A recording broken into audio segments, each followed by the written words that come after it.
Here's another quick little video on expanding a binomial using Pascal's triangle and the binomial expansion theorem. So what do we have here? We have a binomial to the fourth power. That means we need to make Pascal's triangle. I hope you guys remember how to make it.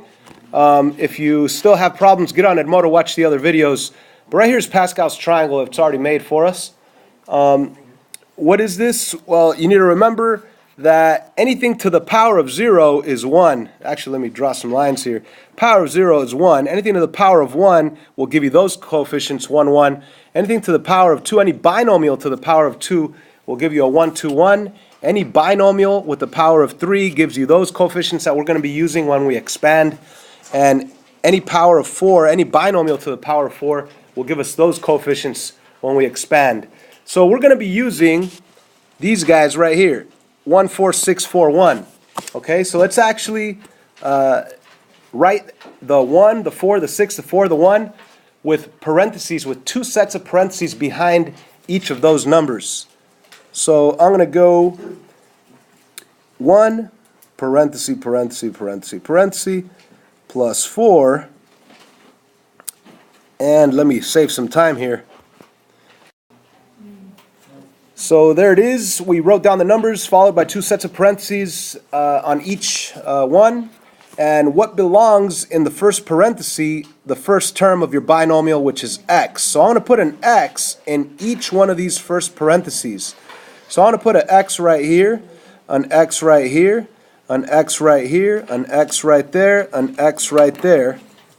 And then I'm going to go back and I'm going to put a -2 on each of the other parentheses. So -2 right there. And for the sake of time, let me pause it and just put them on there. So as you can see, the -2's are plugged into the second parentheses. Now we need to actually plug in the power of 4 on each of those parentheses accordingly. So remember, the max power of 4 is going to go on the first parenthesis as you put a 0 on the second parenthesis. So let me zoom in on that.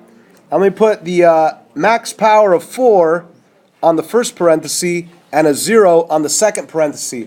Now, the trick is that your first parenthesis power, Daniela and Christian, the first parenthesis power has to decrease by 1 as the second parenthesis power increases by 1.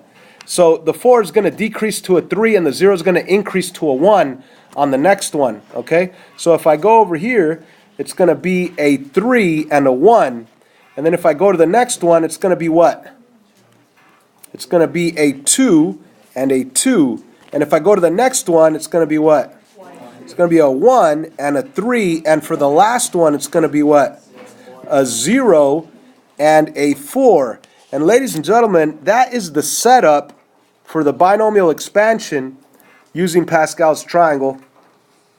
Now all you got to do is do the math, okay, for each of the terms. So your first term, anything to the 0 power is 1, so you could simply cancel it out, right? -2 to the 0 power cancels out. It's not there.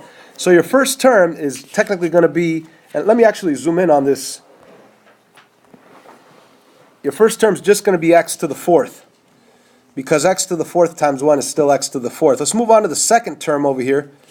And the second term over here, we really have, I want to show my work here. I have a 4 times, this right here is -2, so I really have 4 times -2, and then the x to the 3rd power, that's simply x to the 3rd, so that's what I'm going to write, x to the 3rd, and if I do this math, 4 times -2, I want to get -8 x to the 3rd as my second term.